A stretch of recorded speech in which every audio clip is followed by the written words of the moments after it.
Hi, Sage here with Hippie from the 49th.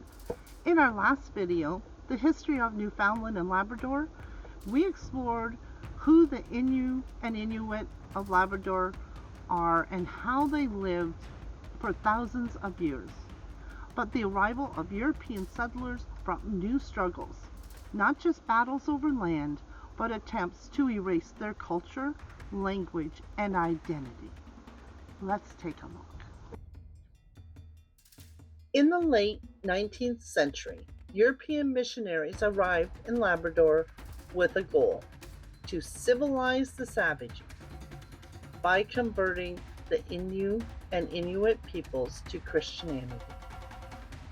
Catholic, Anglican, and Methodist churches established settlements called mission villages where indigenous families were forced to live separately from their traditional lands. Children were taken from their homes and sent to residential schools, sometimes hundreds of kilometers away. There, speaking their language, practicing traditions, or following spiritual customs was forbidden. Families were separated, and entire communities were pressured to adopt European ways of life. What began as religious instruction quickly became cultural suppression, leaving scars that would last for generations. It's important to note that all of this happened before Newfoundland and Labrador joined Canada in 1949. The directives for segregation, religious conversion, and residential schooling came directly from the British Crown. Often administered locally through missionaries, churches ran the schools, but the authority for these policies came from Britain, not Canada. Children were often taken from their families at a very young age, sometimes as young as 5 to 7 years old. Innu and Inuit children were sent to residential schools, some in Quebec, northern Labrador, or to St. John's on the island.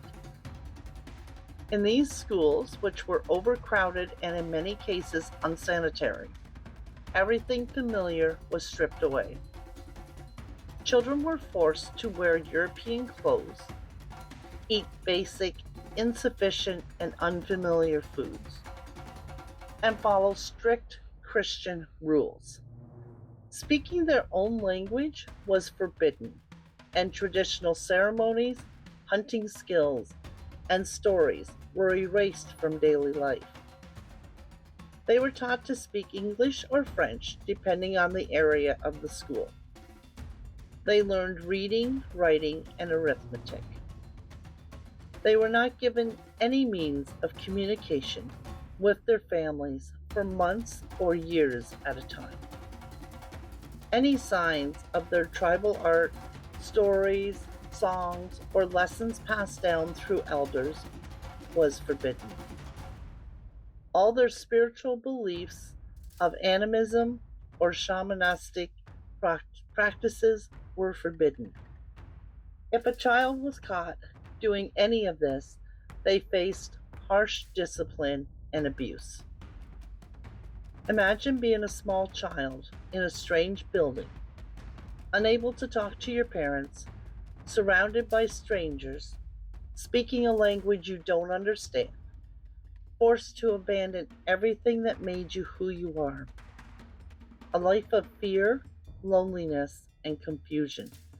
A struggle with identity and belonging. This was the reality for generations. If you're still with me thus far, please hit the like button and subscribe if you haven't already. It means a lot and will help us to get our content to more viewers.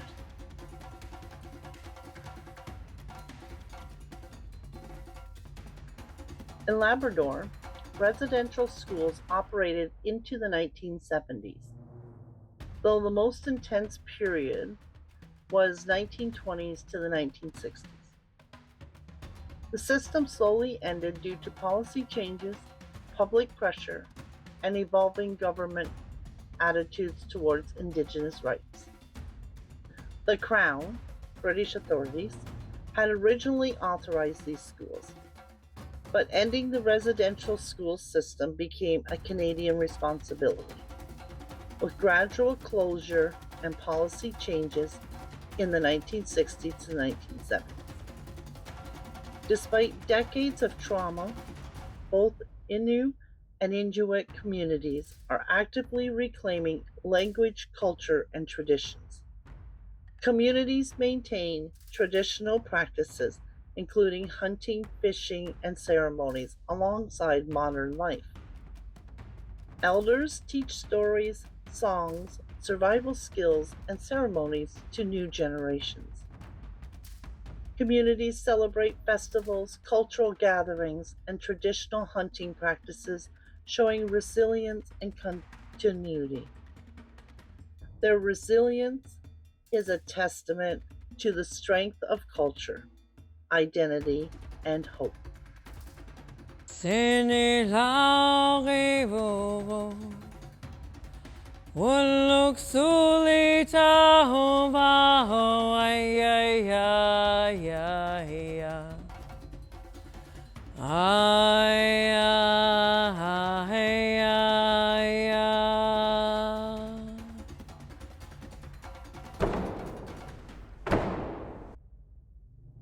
Although this is not a political video, I can't help but see the reality of how long Canada has been playing monkey see, monkey do with the US. After the American Revolution, the US put similar policies into play long before it happened in Canada. The British fought so hard to keep Canadian land out of the hands of the Americans, the War of 1812, but they watched to see how the Americans handled the natives on their land the British stole from the natives in the first place. Although the US had a more vicious approach to the policies, and they forced their Indigenous people onto reservations, forced them to learn Christianity, English language, and English customs. The British took what they saw and made their own policies from what seemed to be working south of the border, and applied it to the Indigenous people across Canada. So this was nothing new, it had all been done before. It took decades for the people of Canada to wake up and see the inhumanity of these acts and put a stop to it. In 2008, Prime Minister Stephen Harper was the first to make an official apology to the Indigenous people of Canada for the way they were treated.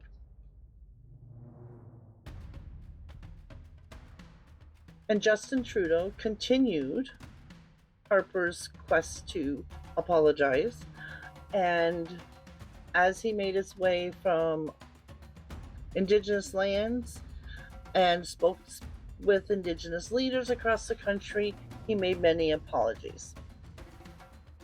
In 2022, Pope Francis made an official apology during a visit to Canada on behalf of the Catholic Church. The story of Labrador's Innu and Inuit is one of loss, struggle, and survival.